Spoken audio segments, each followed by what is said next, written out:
आगे ध्रुव जी के वंश की कथा बढ़ती है। ध्रुव जी के वंश में अंग, अंग के वंश में वैन, फिर वैन से पृथु और महारानी अर्ची की उत्पत्ति हुई। कथा आगे बढ़ती है और भागवत में कथा आती है श्री ऋषभ देव जी महाराज की। आज फिर हुआ ऋषभ देव जी महाराज की कथा आती है भागवत में।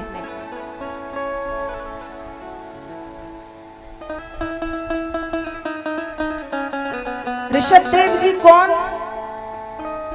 ऋषभ देव जी एक राजा हैं, बड़े श्रेष्ठ राजा हैं। और भागवत के जो ऋषभ देव हैं, आगे चल करके यही ऋषभ देव हो गए ऋषभनाथ। जैन संप्रदाय में जिन्हें प्रथम तीर्थंकर ऋषभनाथ के नाम से जाना जाता है, वो भागवत के ही ऋषभ देव जी महाराज। तो ऋषभ देव जी एक राजा थे, लेकिन जीवन के आखिरी समय में राज्यपाट छोड़ दिया और विरक्त हो गए। विरक्त कैसे हो गए? किसी ने वस्त्र दे दिए तो पहन लिए, नहीं दिए तो कोई बात नहीं। किसी ने भोजन दिया तो कर लिया, नहीं मिला तो कोई बात नहीं। बाल बिखरे हैं, घूम रहे हैं, निर्वस्त्र घूम रहे हैं। लोगों को लगता है पागल है, तो कोई थूक देता है, कोई धूल मिट्टी ऊपर डाल देता है, कोई गालियां देता है। पर ऋषभ देव जी कहते हैं कोई बात नहीं, ये तो संसार के लोगों की आदत है। संसार के लोगों का ये स्वभाव है कि दूसरों को परेशान करने में संसार के लोगों को बहुत आनंद मिलता है। संसार के लोगों को दूसरों को परेशान करने में सुख मिलता है। और ऋषभ देव जी कहते हैं कोई बात नहीं। और कोई कुछ भी कहे वो ध्यान ही नहीं देते। कोई मिट्टी फेंके, कोई धूल फेंके, कोई निर्वस्त्र घूमते थे तो कोई पागल कहता था, कोई गाली देता था, कोई अपशब्द कहता था। पर ऋषभ देव जी को कोई फर्क नहीं पड़ता, भजन करते रहते हैं। संत है, और संत कौन? तो कहा संत हृदय नवनीत समान। ध्यान रखिएगा, व्यक्ति अपने कपड़ों से संत नहीं होता। व्यक्ति हमारे शास्त्र की जो विचारधारा है, हमारे शास्त्रों में जो लिखा है, वो इतना संकीर्ण नहीं लिखा कि किसी के कपड़े देख के ये तय हो जाए कि सामने वाला संत है। संत व्यक्ति कपड़ों से नहीं होता, संत व्यक्ति व्यवहार से होता है। व्यवहार से, स्वभाव से, वाणी से संत होता है। किसी के सफेद, किसी के पीले, किसी के भगवा, किसी के लाल कपड़े देख के हम ये नहीं तय कर सकते कि वो संत है। किसी के माथे का खूब लंबा चौड़ा तिलक देखा, किसी की जटाएं देखी और हमने मान लिया वो संत है।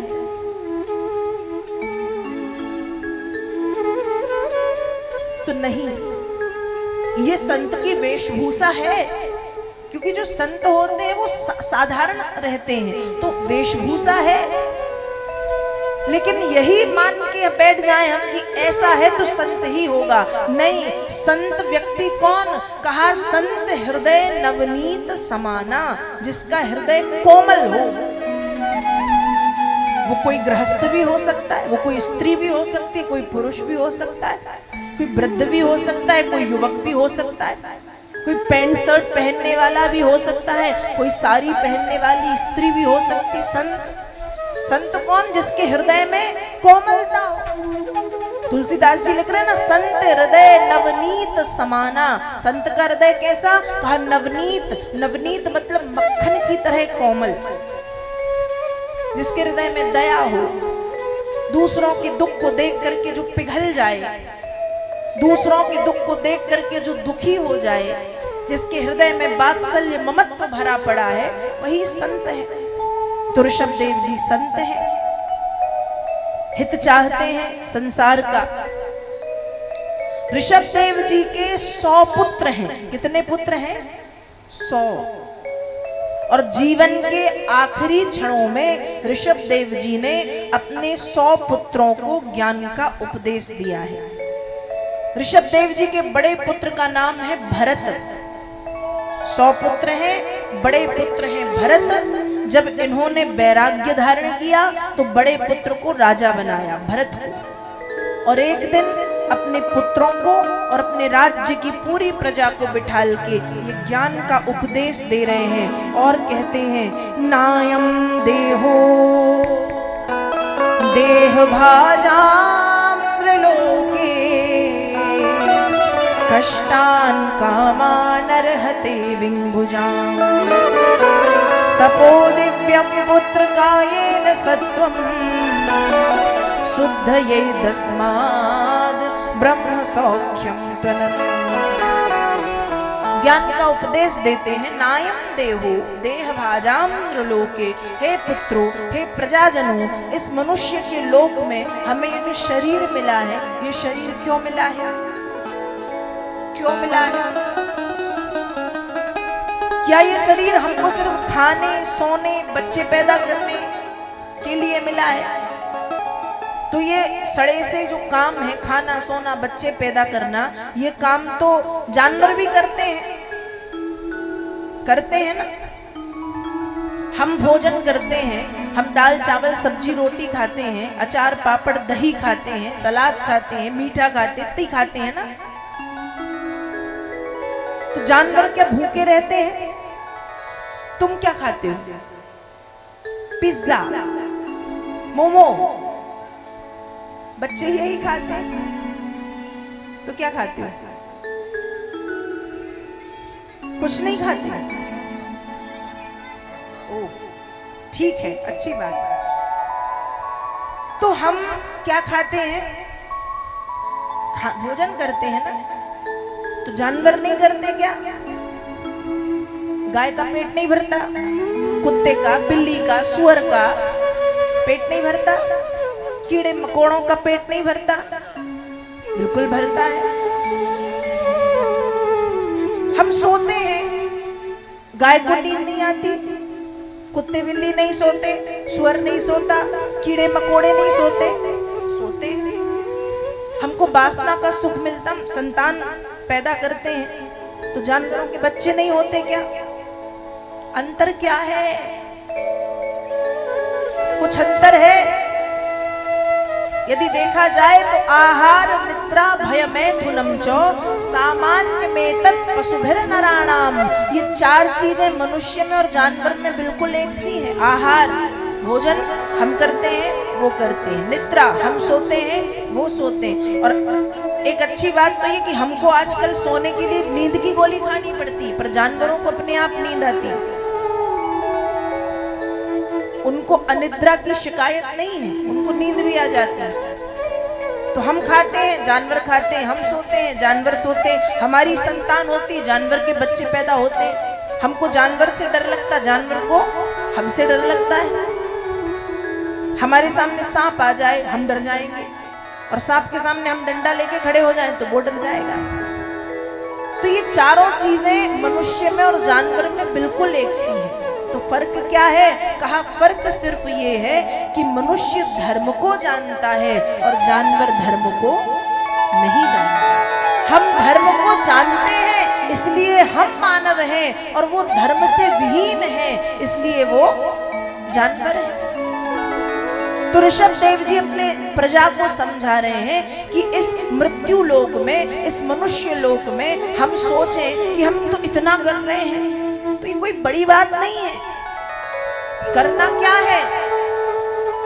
करना यह है कि मूल को पकड़ना है। मूल क्या है? भगवत प्राप्ति। कहते ना, आए थे हरि भजन को ओटन लगे कपास। हमको ये शरीर मिला है कि आगे जीवन सुधरे, और हम ये मनुष्य का शरीर पाके और बिगाड़ लेते हैं। तो आए थे हरि भजन को ओटन लगे कपास। ऋषभ देव जी कह रहे हैं कि हरि नाम संकीर्तन ही इस जीवन का सार है।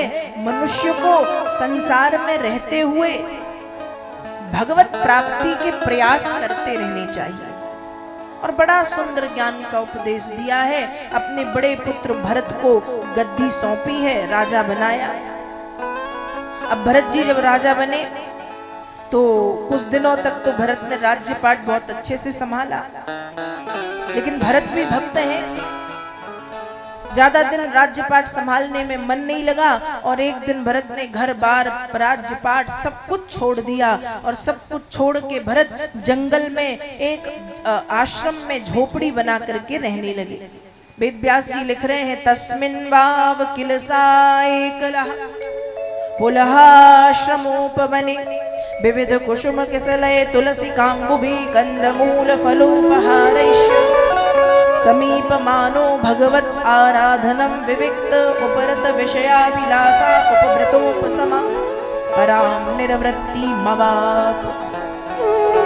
भरत जी जंगल में झोपड़ी बना करके रहते हैं, पुलह नाम के आश्रम में कंदमूल फल खाते हैं, उसी का भगवान को भोग लगाते हैं, अनेक प्रकार के फूलों से पत्तों से भगवान का श्रृंगार करते हैं, विषयों की आहुति दे चुके हैं, ज्यादातर भजन करते हैं। ऐसे भरत जी का जीवन कट रहा है।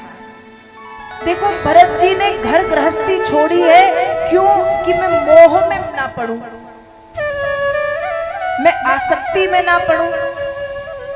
पर भजन करने के लिए घर छोड़ने की, परिवार को छोड़ने की, माता पिता को छोड़ने की, पति पत्नी को छोड़ने की, बच्चों को छोड़ने की, जिम्मेदारियों से भागने की जरूरत नहीं है।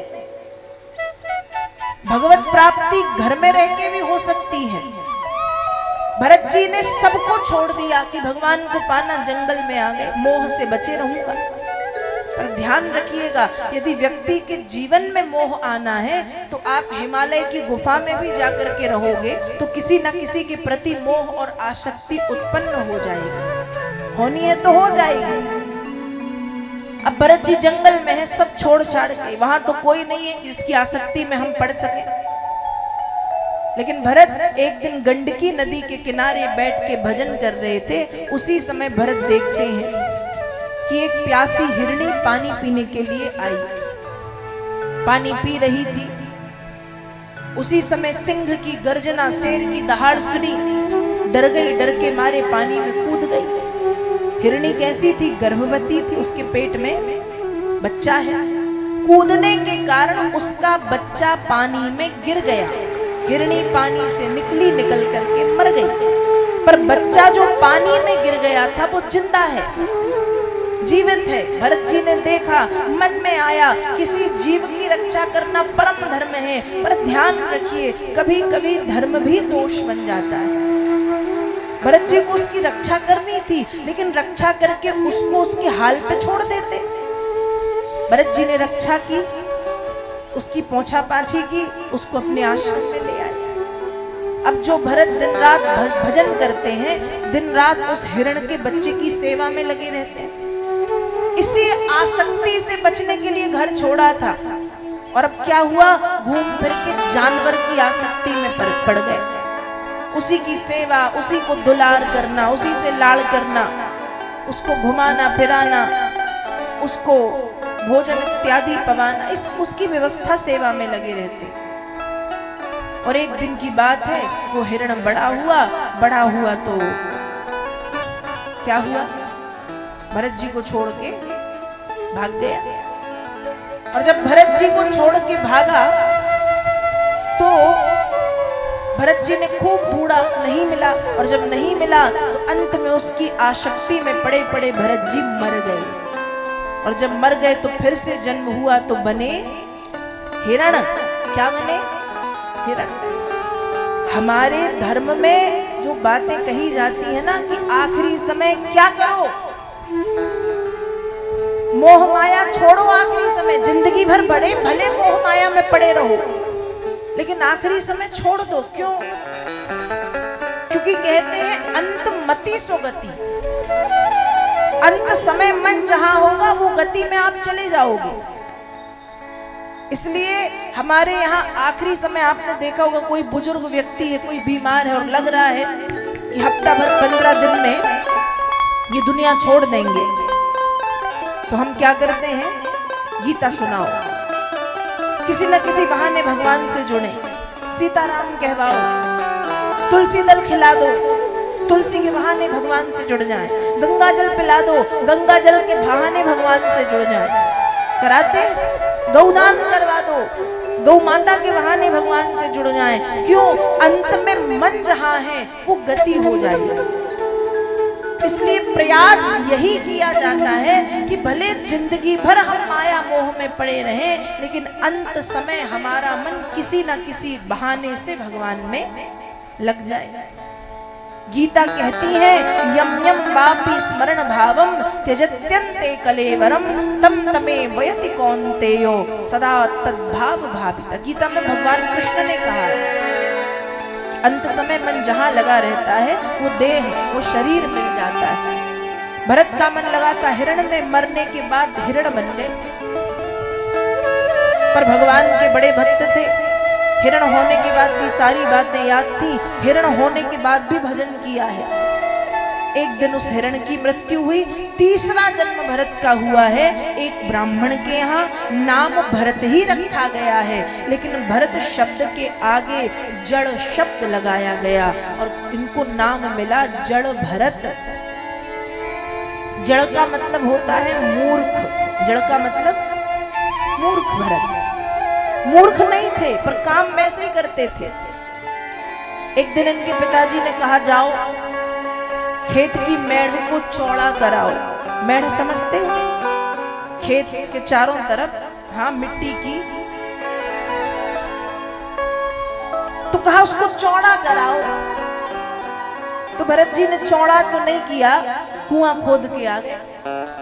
अब कहे कुछ करते कुछ। इनके पिता कहे जाओ विद्यालय जाओ, पढ़ के आओ। तो पढ़ने लिखने ना जाके किसी पेड़ के नीचे बैठ जाते और बस सुनते रहते। अब लोग सोचते पागल हैं, ये नहीं देखते कि वो भजन कर रहे हैं, भजन में मगन है। एक बड़ा सुंदर भाव आता है ना कि इन बिगड़े दिमागों में भरे अमृत के लच्छे हैं। इन बिगड़े दिमागों में भरे अमृत के लच्छे हैं। हमें पागल ही रहने दो, हम पागल ही अच्छे हैं। हमें पागल ही रहने दो, हम पागल ही अच्छे हैं। और भरत जी को दुनिया कहती पागल है, दुनिया कहती पागल है। और भरत ने भी मान लिया कि पागल हूं, ठीक है। लोगों को जब ये रहेगा कि पागल है, इससे तो कुछ कहना बुरा है, तो कम से कम दूसरे कामों में फंसाएंगे नहीं। और जब दूसरे कामों में नहीं फंसूंगा तो जिंदगी भर बस भजन भजन भजन भजन भजन भजन। तो दिन रात भजन करना एक ही काम। एक दिन की बात है, एक पेड़ के नीचे बैठ के भरत भजन कर रहे थे। उसी समय एक राजा है रहुगण, जो पालकी में बैठ के परमात्मा ज्ञान की प्राप्ति के लिए जा रहा था। पालकी ढोने में 4 लोग लगते, जिनको कहते कहार। तो राजा की पालकी के जो एक कहार है, उसके पांव में लग गई चोट। एक कहार के पैर में लग गई चोट। अब जब लग गई चोट तो पालकी थोड़ी हिलने डुलने लगी, उसका जो बैलेंस है वो बिगड़ गया। उसी समय राजा को देखे भरत। अब भरत जी को पालकी ढोने में लगाया। भरत लग तो गए, लेकिन भरत चल रहे हैं मटक मटक के। क्यों? एक तो अच्छे खासे हष्ट-पुष्ट हैं, और दूसरी चीज भरत की मानसिकता है कि सूक्ष्म से सूक्ष्म जीव में परमात्मा है। तो जितना ज्यादा हो सके मेरे पैरों से किसी सूक्ष्म जीव को हानि ना पहुंचे। तो हिलते डुलते देखते सुनते मटक मटक के भरत चल रहे हैं। राजा ने सोचा यदि इनको टोका नहीं तो ये ऐसे ही चलेंगे, और ऐसे ही चलेंगे तो हो सकता हमारे दूसरे कहार भी ऐसे ही चलने लगे, जिसको कहते संसर्ग दोष, जैसे के साथ तैसा हो जाना। राजा ने रोका, भरत ने सुना नहीं। दूसरी बार कहा, रे तुम तो इस पृथ्वी के लिए भार हो। तब भरत कहते हैं महाराज मैं भार नहीं हूँ, क्षिति जल पावक गगन समीरा, पंच रचित यह अधम शरीरा। हमारा ये शरीर ही 5 तत्वों से निर्मित है। क्षिति मतलब पृथ्वी, जल मतलब पानी, पावक मतलब अग्नि, गगन मतलब आकाश, समीरा मतलब वायु। तो मैं भार नहीं, पृथ्वी तत्व मेरे अंदर है। जब इतनी ज्ञान की बातें सुनी, इतनी ज्ञान की बातें जब सुनी है, तो रघुगण पालकी से उतरे और पालकी से उतर पैर पकड़ लिए। आप कौन हो? क्या वही कपिल भगवान हो जिनके पास ज्ञान के लिए मैं जा रहा था? तब जड़ भरत ने कहा ना मैं कपिल हूँ, ना मैं नारायण हूँ, मैं साधारण सा मनुष्य हूँ। संसार के लोग मुझे जड़ भरत कह करके बुलाते हैं। तब इन्होंने कहा है रघुगण ने कि अब आप मुझे बताइए कि व्यक्ति को जीवन में परमात्मा ज्ञान की प्राप्ति कैसे होती। तब रघुगण को भरत जी ने उपदेश दिया है कि यदि परमात्मा ज्ञान पाना है तो रघुगणै तत तपसा नयाति, नचेत जया निर्वपणात् ग्रहाद्वा, नच संदसा नैव जलाग्नि सूर्यै बिना महत्वाद रजोभिषेकम। यदि परमात्मा ज्ञान को पाना है तो तपस्या करने से परमात्मा ज्ञान नहीं मिलेगा। छंदों को, श्लोकों को, सोरठा, दोहा, चौपाई, भजन गाने से परमात्मा ज्ञान नहीं मिलेगा। बड़े बड़े यज्ञ करने से परमात्मा ज्ञान नहीं मिलता। घर छोड़ के झोपड़ी बना करके रहने से परमात्मा ज्ञान नहीं मिलता। सूर्य जल अग्नि आदि देवी देवताओं की उपासना करने से परमात्मा ज्ञान नहीं मिलता। तो कैसे मिलता है? कहा बिना महत्वाद रजोभिषेकम, जब तक अपने मन को भगवान के चरणों में समर्पित ना किया जाए और जब तक भगवान के चरणों की सेवा ना की जाए तब तक परमात्मा ज्ञान की प्राप्ति नहीं होती। और हे राजन, हरि नाम ही जीवन का सार है। हरि नाम को आधार बनाए बिना परमात्मा ज्ञान मिल ही नहीं सकता।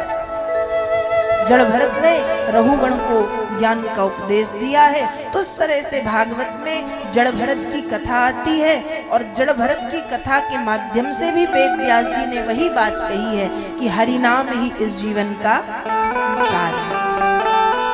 संसार के सुख क्षणिक है, इसलिए व्यक्ति को कोशिश करनी चाहिए कि हरि नाम हमारे जीवन में किसी न किसी रूप से बना रहे। तो अब एक बार जय श्री कृष्ण तो बोलना ही पड़ेगा। बोलिए श्री वृंदावन बिहारी लाल। आइए कुछ क्षण के लिए आगे की भगवत चर्चा में प्रवेश करने से पूर्व भगवान नाम का गायन करें। और जिनके दरबार में हम बैठे हैं खाटू नरेश श्याम बाबा के, आइए उन्हीं श्याम बाबा के पावन नाम को गाते हैं। और सभी को क्या कहना है भाव से। मेरे सर पर रख दो बाबा अपने ये दोनों हाथ, मेरे सर पर रख दो बाबा अपने ये दोनों हाथ। और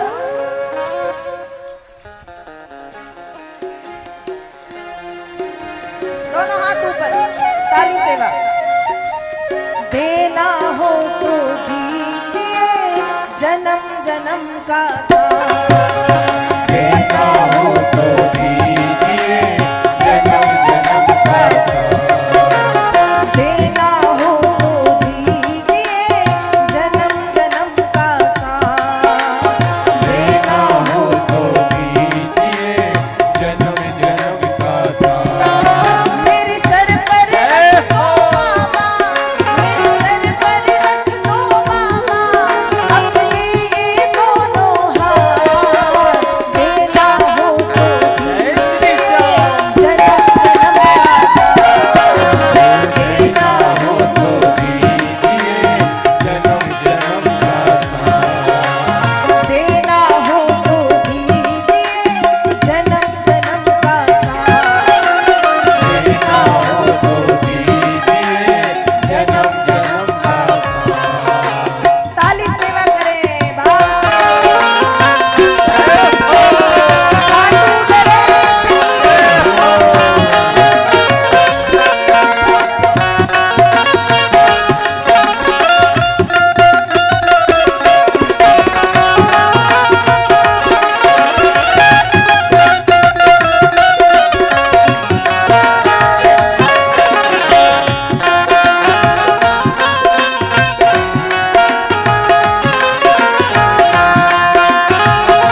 आवाज ना आए, मेरे तक भी आवाज आनी चाहिए और मंदिर में जो खाटू नरेश बैठे हैं उनके कानों तक भी आवाज जानी चाहिए।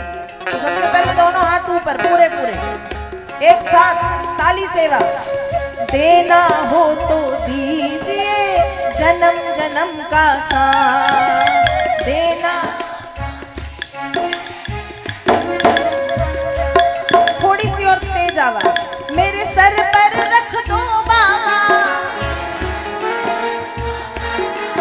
मेरे सर पर रख दो बाबा, मेरे सर पर अपने ये दोनों।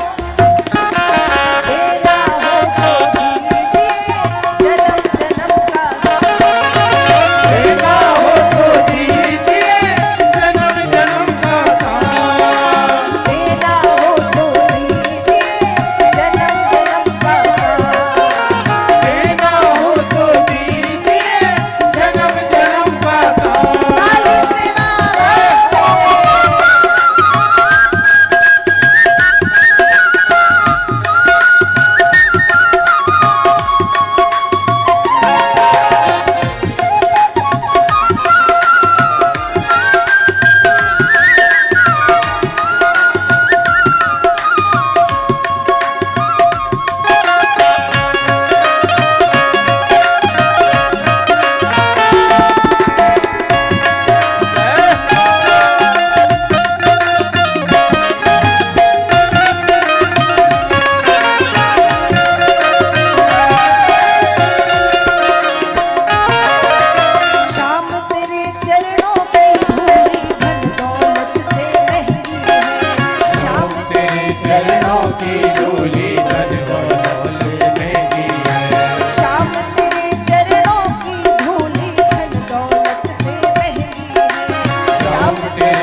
कथा क्रम में आप सुन रहे थे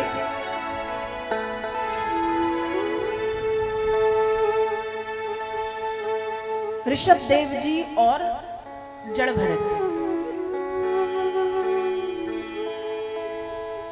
आगे भागवत जी में कथा आती है अजामिल की, और अजामिल की कथा शायद आपने कभी सुनी हो, पहले भी कई बार। अजामिल कौन था? अजामिल नाम का एक ब्राह्मण था। अजामिल का मतलब होता है, अजा मतलब माया में, मिल मतलब मिल गया, जो माया में मिल गया अजामिल। एक बार की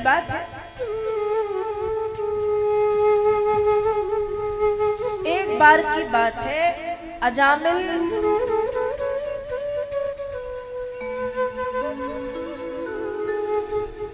जंगल गया था किसी काम से, और जब लौट रहा था तो उसकी नजर, उसकी दृष्टि एक गलत आचरण वाली स्त्री पर पड़ी, और जब उसको देखा तो वो आकर्षित हो गया, और आकर्षित ऐसे हुआ कि उस स्त्री के कारण अजामिल ने अपनी धर्मपत्नी को छोड़ दिया, उसी के साथ रहने लगा, उसी के साथ जीवन यापन करने लगा, सारा समय उसके साथ बिताने लगा। जब तक वो धर्मपत्नी के साथ था तब तक अजामिल कुछ और था। पूजन करता है, सूर्य नारायण को अर्घ देता है, हवन करता है, जाप करता है, मंदिर जाता है, संतों की सेवा करता है। लेकिन जब धर्मपत्नी का संग छूटा और एक गलत आचरण वाली स्त्री के संग में उसको आना पड़ा, तो उस संग से वो बदल गया। कहते हैं ना, व्यक्ति की संगति जैसी होती है व्यक्ति वैसा ही हो जाता है।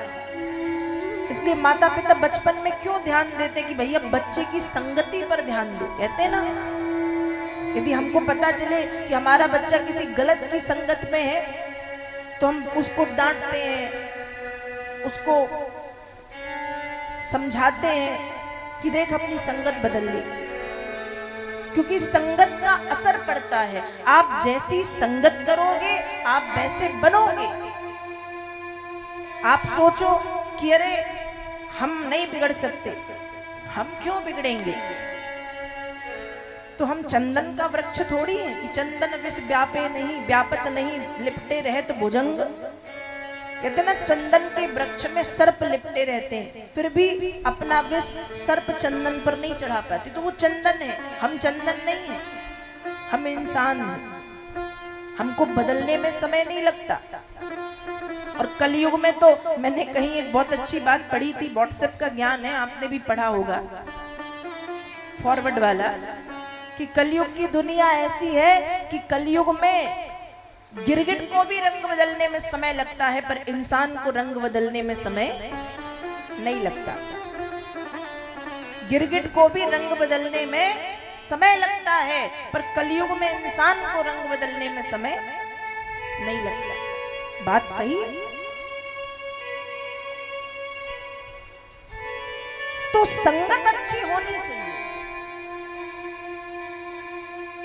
कहते कुसंग से बचो, सत्संग करो। हमारे शास्त्र तो यह तक कहते हैं कि सत्संग व्यक्ति के जीवन को राम बनाता है। सत्संग व्यक्ति के जीवन को राम बनाता है और कुसंग व्यक्ति के जीवन को हराम बनाता है।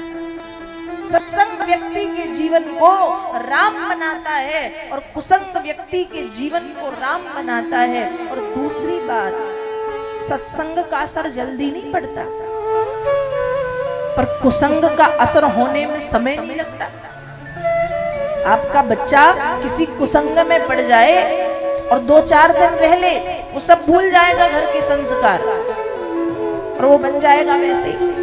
उसको वो कुसंग अच्छा लगेगा, उसको शराब, उसको सिगरेट, उसको बुरी चीजें, उसको गालियां, ये सब अच्छा लगने लगेगा। सत्संग का रंग चढ़ने में समय लगता है। कुसंग कहते ना, बुरी चीज सीखने में समय नहीं लगता, अच्छी चीजें सिखानी पड़ती हैं। अच्छी बातें माता पिता को, बच्चों को सिखानी पड़ती हैं, पर बुरी बातें सिखानी नहीं पड़ती, वो देख देख के सीख जाता है। तो कुसंग को जीवन में आने में समय नहीं लगता। अब इतना समय अजामिल ने धर्मपत्नी के साथ बिताया, उसके संस्कार जो थे वो सब गए एक गलत औरत का संग मिलने के कारण। वो चोरी करने लगा, हत्या करने लगा, डाके डालने लगा, बुरे कर्म करने लगा, लूटपाट करने लगा, अपराध करने लगा, गलत संग में पड़ गया, बुरा हो गया, बेकार हो गया। गलत संग उसके जीवन में आया।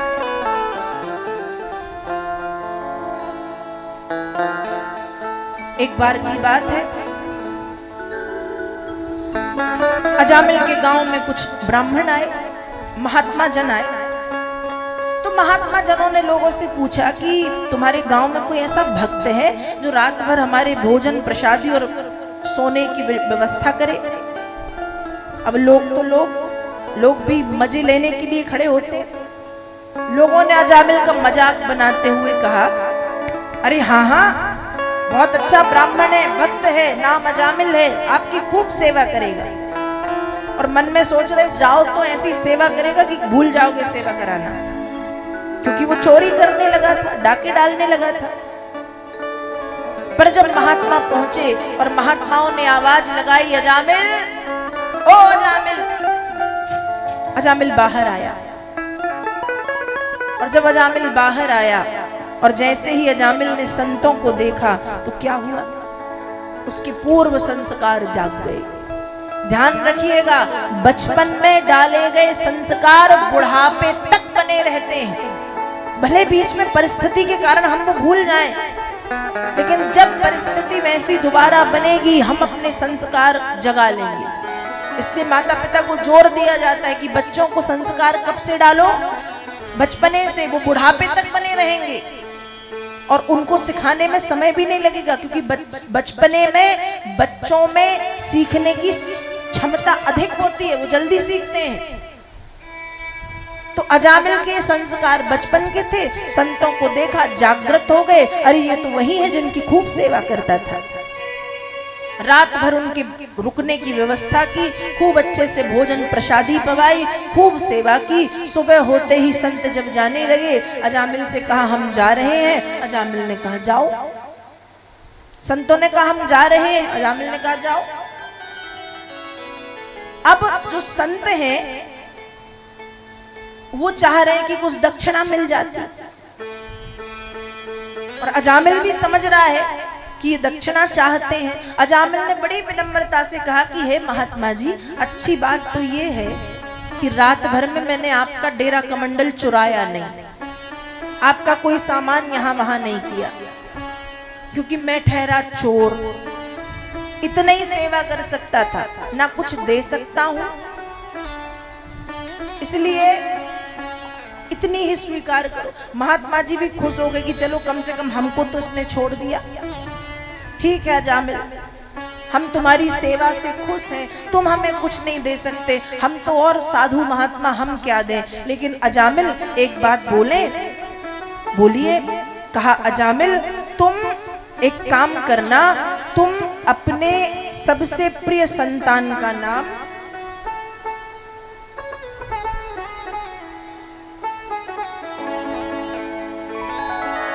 नारायण रख देना। तुम अपनी प्रिय संतान का नाम क्या रखना? नारायण। अजामिल ने कहा ठीक है। रात्रि भर का सत्संग अजामिल को नारायण रूपी महामंत्र दे गया। अजामिल के 10 बेटे थे। कितने बेटे थे? 10। और अजामिल ने अपने सबसे छोटे वाले का नाम रख दिया नारायण। समय बीता, 80-82 वर्ष का बूढ़ा अजामिल बीमार हुआ, खाट पर पड़ा बीमार कराह रहा है दर्द में। अजामिल के जाने का समय आया। अजामिल को लेने के लिए भगवान के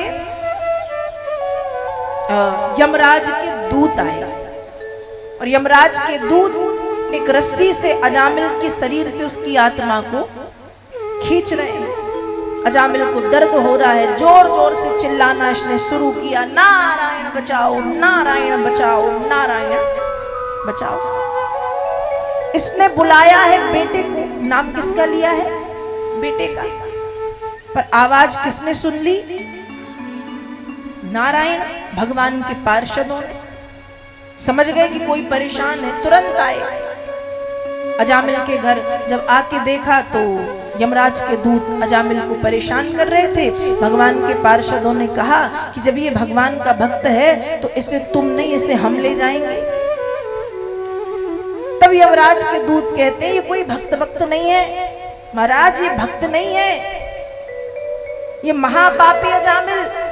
और रही बात नारायण नाम की, तो ये उन नारायण को नहीं, इसके बेटे का नाम नारायण है, ये उसको बुला रहा था, इसलिए इसको हम ले जाएंगे, इसको दंड मिलना चाहिए। तब भगवान विष्णु के पार्षद समझाते हैं, एते नैव यगोनोष्यो कृतशाद घनिष्कृतम यदा नारायणायेति जगाद चतुरक्षरम। कोई व्यक्ति 4 अक्षरों वाले नारायण शब्द का यदि उच्चारण कर ले एक बार, तो एक बार नारायण कहने से उसकी करोड़ों करोड़ों जन्मों की महापातक पाप राशि जल करके नष्ट हो जाती। इसने जब नारायण कहा तब इसके पाप जल गए। यमराज के दूत कहते हम जानते हैं नारायण के नाम की महिमा, पर आप भी तो समझिए प्रभु, नारायण नहीं, नारायण कहा मतलब उन नारायण को नहीं, बेटे को बुलाया। इसका वो भाव नहीं था भगवान वाला। फिर समझाया, सांकेत्यम परिहास्यम स्तोत्रम हेलनमेव वा वैकुंठ नाम ग्रहणो अशेषाग हर विदु। कोई व्यक्ति सांकेत्यम, संकेत से यदि नाम ले ले, इशारे से, तो कल्याण है। हंसी मजाक करते हुए ले ले तो कल्याण है। स्तोत्रम, स्तुति श्लोक गाकर के कह दे तो कल्याण है। कैसे भी नाम ले, भाव से कुभाव से, बस नाम होना चाहिए, फर्क नहीं पड़ता कि किस भाव से कहा। तो उसने नारायण कहा, भले बेटे का नाम लिया पर कहा नारायण, और नारायण कहने से इसके पाप जल गए। अक्सर मैं कथाओं में बात कहा करती हूँ, एक चुटकुला है लेकिन है बड़ा प्यारा। एक माता जी कथा सुनने गई, और जब कथा सुनने गई तो अपने साथ में अपनी जेठ की बेटी को ले गई। उसका नाम था चंपा। कथा सुनने गई, कथा में बैठी, पंडित जी ने कीर्तन करवाया, जय रघुनंदन कंस निकंदन देवकी नंदन जय जय हो, सभी गाने लगे। अब माता जी मौन बैठी, और बैठी थी सबसे आगे। अब पूरे भीड़ में, पूरे भक्तों में जो सबसे आगे होते हैं उन पर बार बार नजर अपने आप पड़ती ही है। अब घूम फिर के संत जी की नजर उन्हीं माता जी। संत जी कहें ये गा क्यों नहीं रही? सोचने लगे गूंगी हैं क्या? क्या गूंगी तो है नहीं, मैंने गप्पे करते हुए देखा है। बहरी है क्या? बहरी होती तो कथा में क्यों आती? नास्तिक है क्या? नास्तिक होती तो भी क्यों आती? तो गा क्यों नहीं रही? इशारे में कहा गाइए। अब माता जी सोचने लगी कि बताओ, अब तुम पंडित जी ने भी कह दिया गाइए। अब माता जी क्यों नहीं गा रही थी? उस भजन में जो नाम आ रहा था देवकी नंदन, वो उनके श्रीमान जी का था, पतिदेव का। और पुराने समय में हमारे भारत में ये मर्यादा थी कि पति पत्नी एक दूसरे का नाम नहीं लेते थे। ऐसा नहीं कि सिर्फ पत्नी पति का नहीं लेती थी। हमारे गांव देहातों में पति भी पत्नी का नाम लेके उनको नहीं बुलाते थे, और पत्नी भी नहीं लेती थी। अब उन्होंने कहा कैसे कह दूं, कैसे कह दूं? पतिदेव का नाम आ रहा है, पर पंडित जी ने कहा गाओ। अब वो गाती हैं, क्या कहती हैं? जय रघुनंदन कंस निकंदन जहां देवकी नंदन था वहां कहती हैं चंपा के चाचा जय जय हो। जिस लड़की को लेके वो आई थी वो उनके पतिदेव उस लड़की के लगते थे चाचा। अब देवकी नंदन तो नहीं कह पाई, क्या कहती हैं? जय रघुनंदन कंस निकंदन चंपा के चाचा जय जय हो। अब जैसे ही चंपा के चाचा कहा तो बैकुंठ में बैठे बैठे भगवान भी हंसने लगे। लक्ष्मी जी कहती प्रभु क्या हुआ? भगवान ने कहा कुछ नहीं। कहा प्रभु कुछ तो हुआ है तभी आप हंसे हो। कहा नहीं नहीं कुछ नहीं। कहा नहीं कुछ तो हुआ है। भगवान बोले भक्त ने एक नया नाम दिया। क्या नाम दिया? बहुत प्यारा है क्या? भगवान बोले भक्त ने दिया है तो प्यारा तो है ही। नाम क्या मिला? कहा नाम मिला चंपा के चाचा। तो मेरे कहने का मतलब है कि भक्त यदि ऐसे उल्टे सीधे नाम से भी भगवान को बुलाता है ना तो भगवान सुन लेते हैं। भगवान सुन ले। अरे बहुत कृपालु हैं। वो मंत्र नहीं देखते, वो श्लोक नहीं देखते, वो संस्कृत नहीं देखते, वो पांडित्य नहीं देखते, वो विद्वता नहीं देखते, वो कर्मकांड ज्ञान कांड नहीं देखते, वो पूजा पद्धति नहीं देखते, वो फूल माला नारियल फल फूल जल दूध दही घी शक्कर नहीं देखते। वो देखते हैं तो केवल और केवल भक्त के मन के भाव को देखते। क्या देखते हैं? भाव। और जिस नाम से आप बुला कुछ भी कह लो, एक बार गाली भी दोगे ना तो वो उन तक पहुंच जाएगी। उनको देके तो देखो। आप यहां से दोगे वो वहां से देंगे, पर भाव बनाओ तो।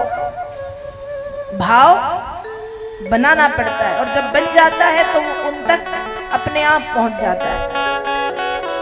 तो अजामिल ने नारायण कहा पर बेटे का नाम था। यहाँ समझाया यमराज के दूतों को, विष्णु पार्षदों ने। यमराज के दूत वहां से चले गए। अजामिल की उम्र थी 100 वर्ष की। 80-82 वर्ष में जा रहा था। वो शेष आयु वापस दी। उस बची हुई आयु में अजामिल ने खूब भजन किया और फिर जब अजामिल की मृत्यु हुई तो मृत्यु के बाद उसको भगवत धाम की प्राप्ति हुई। तर गया। हमको भी भगवान से कहना चाहिए गणिका गीध अजामिल तारे तारे सदन कसाई नाथ तुम मोखे तारो जी।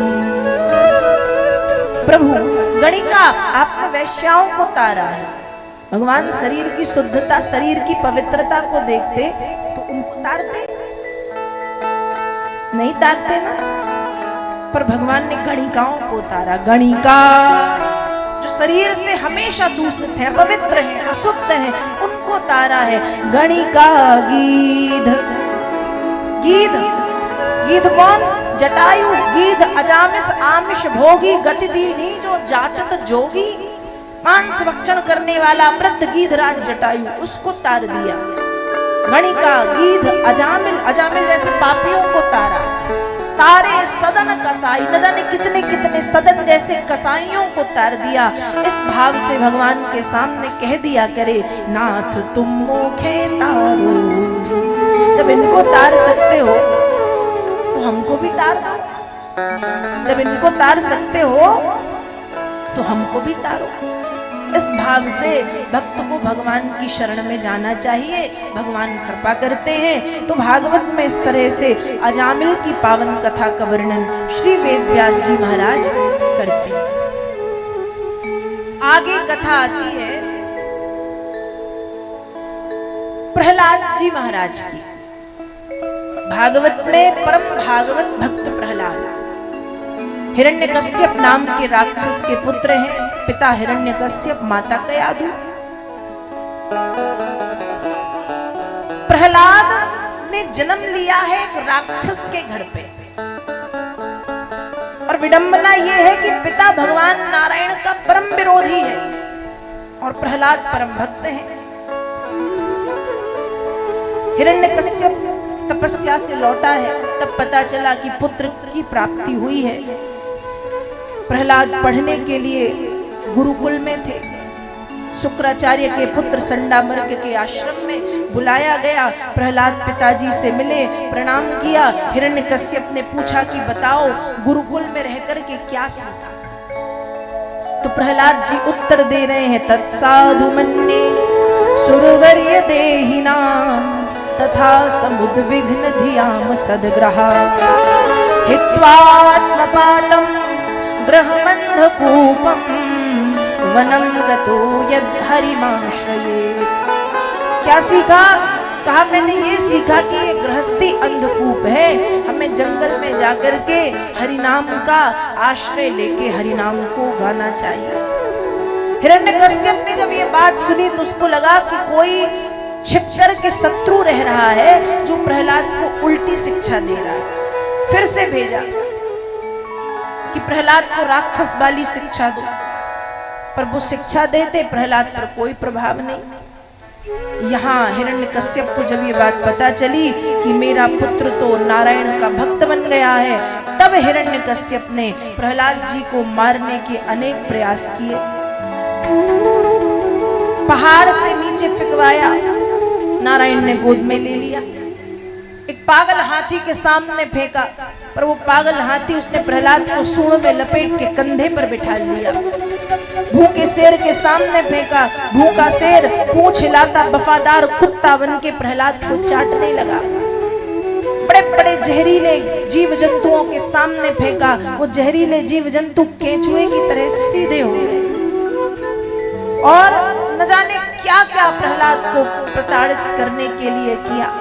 अपनी बहन होलिका को बुलवाया। होलिका को वरदान था आग में नहीं जलोगी, पर यह भी कहा था कि दुरुपयोग करोगी तो जलोगी, तुम ही मरोगी। होलिका प्रहलाद को लेकर के आग में बैठी, होलिका जल गई, प्रहलाद जी ज्यों का त्यों, अग्नि नारायण ने रक्षा की। अनेक अनेक प्रयत्न हिरण्यकश्यप ने किए हैं, लेकिन प्रहलाद जी का कुछ नहीं बिगाड़ पाए। अंत में हिरण्यकश्यप ने प्रहलाद जी को काल कोठरी में बंद किया और कहा कि ये पड़ा पड़ा अपने आप मर जाएगा, इसे ना कोई खाना देगा ना कोई पानी देगा, ना भोजन ना पानी। उस समय भगवान नारायण ने लक्ष्मी जी को प्रसादी लेकर के भेजा। प्रहलाद को प्रसादी पवाई और थाल में ही छोड़ दी, वापस आ गई। हिरण्यकश्यप जब पहुंचा तो देखा कि काल कोठरी में थाल में प्रसादी है। पूछा कि बताओ मेरे मना करने पर भी तुमको भोजन देने का दुस्साहस किसने किया? प्रहलाद जी कहते, पिताजी कैसी बात करते हो, माँ का पेट तो इतना छोटा सा होता है, इतने छोटे से माँ के पेट में 9 महीने तक जो भगवान भोजन दे सकते हैं, क्या इतने बड़े कमरे में आके मुझको भोजन नहीं दे सकते? तो हिरण्यकश्यप ने कहा, अच्छा तेरा भगवान यहाँ आया था? प्रहलाद जी ने कहा, मैंने कब कहा कि वो आए थे, उनको आने की जरूरत है। हिरण्यकश्यप बोले, रहता कहाँ है? प्रहलाद जी ने कहा, कहाँ नहीं है ये पूछो, हरि व्यापक सर्वत्र समाना प्रेम ते प्रगट हो ही मैं जाना। कहाँ नहीं? मुझ में, आप में, धरती में, आकाश में, हवा में, जल में, वायु में, पेड़ों में, पत्तों में, पृथ्वी पर, इस खंबे में, इस भवन में कहाँ नहीं है? हिरण्यकश्यप ने कहा, अच्छा क्वासौ यदि सर्वत्र कस्मात् स्तंभे ना दृश्यते।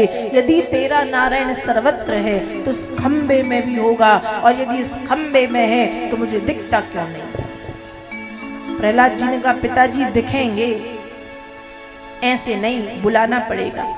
हिरण्यकश्यप ने कहा, तो बुला अपने भगवान को, मुझे देखना है, कहाँ है तेरा भगवान? हिरण्यकश्यप ने सोचा, अच्छा मौका है इससे और इसके भगवान को मारने का। हिरण्यकश्यप भीतर चला गया गदा इत्यादि लेने। यहाँ प्रहलाद जी कहते, कह तो दिया है खंबे में भगवान है, पर क्या वास्तव में खंबे में भगवान है? यहाँ प्रहलाद जी ने अपने कान खंबे के बाहर लगाए, और जब खंबे के बाहर कान लगाए तो भीतर से सिंह गर्जना सुनाई दी। प्रहलाद समझ गए कि नारायण का प्रागट्य खंबे में हो चुका है। प्रहलाद समझ गए कि नारायण का प्रागट्य खंबे में हो चुका है। यहाँ हिरण्यकश्यप गया भीतर, गदा लेकर के आया और गदा लेकर के आकर के हिरण्यकश्यप ने बड़े जोर से खंबे में गदा का प्रहार किया। और जब खंबे में गदा का प्रहार किया तो गदे के प्रहार से खंबा टूट गया और खंबे के भीतर से सिंह गर्जना करते हुए नरसिंह भगवान प्रकट हो गए। बोलिए नरसिंह भगवान की जय। नरसिंह भगवान प्रकट हुए हैं। यहाँ हिरण्यकश्यप ने जब ऐसे भयंकर रूप को देखा तो एक बार तो वो भी कांप गया, पर कहता नारायण तुम मुझे कैसे मारोगे, दिन में मरूंगा ना रात में। भगवान ने कहा तो ठीक से देख, ठीक से देख, ना दिन है ना रात, शाम का समय है। हिरण्यकश्यप कहता है पृथ्वी पर मरूंगा ना आकाश में। भगवान ने पकड़ा और पकड़ के अपनी जंघा पर लेटाया। अब देख ना ये पृथ्वी है ना आकाश। हिरण्यकश्यप कहता है मनुष्य से मरूंगा ना देवता से।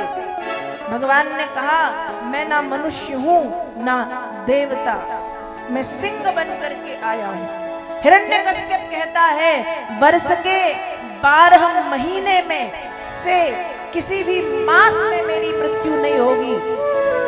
भगवान ने कहा इसलिए तुमको मारने के लिए मैंने 13वें मास के रूप में एक अलग महीने का निर्माण किया है, जिसको हम कहते हैं पुरुषोत्तम मास, मल मास। ऐसे भगवान नारायण ने कहा। कहते हुए यहां पर भगवान नारायण और हिरण्यकश्यप का युद्ध प्रारंभ होता है और हमारे बीच में भी झांकी है तो आप दर्शन करें।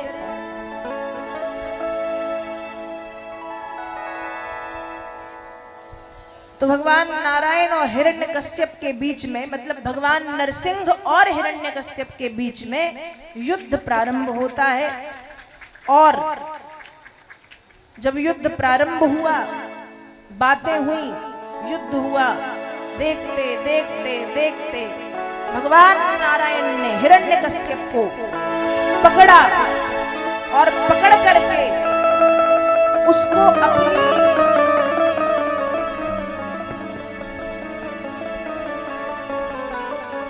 प्रहलाद जी से युद्ध नहीं होना है, नरसिंह भगवान से युद्ध होना है।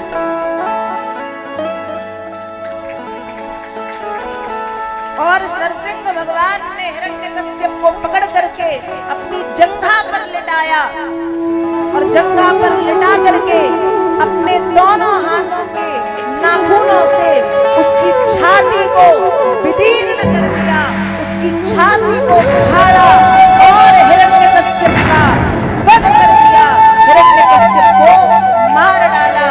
बोलिए नरसिंह भगवान की जय। बोलिए भक्तवत्सल भगवान की जय। भगवान ने हिरण्यकश्यप का वध किया और वध करने के बाद फिर प्रहलाद जी महाराज को भगवान ने अपने सौम्य स्वरूप का दर्शन कराया है। यहाँ प्रहलाद जी महाराज भगवान के रूप को देख करके थोड़ा सा घबरा गए हैं। फिर उन्होंने भगवान को शांत करने के लिए भगवान के सामने कीर्तन करना प्रारंभ किया है। आइए हम भी उसी भाव से 1-2 मिनट कीर्तन करते हैं। सभी गाएंगे, द्वादशाक्षर मंत्र का जाप करें भाव से। प्रहलाद जी मानो भगवान से कह रहे हैं ओम नमो भगवते वासुदेवाय, ओम नमो भगवते वासुदेवाय, ओम नमो भगवते वासुदेवाय, ओम नमो भगवते वासुदेवाय, वासुदेवाय मेरो वासुदेवाय, वासुदेवाय मेरो वासुदेवाय,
का वध किया, प्रहलाद जी को अपने सौम्य स्वरूप का दर्शन कराया और प्रहलाद जी को भक्ति का वरदान देकर के नरसिंह भगवान वहां से अंतर्धान हुए।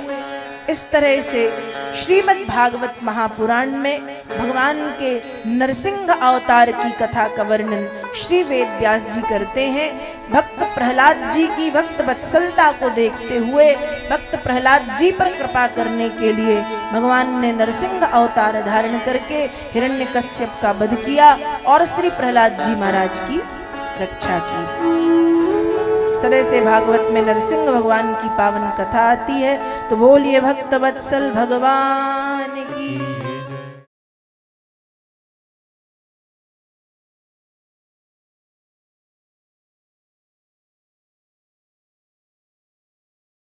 आनंद टीवी से जुड़ने के लिए आप हमें व्हाट्सएप करें 9277395752 पर।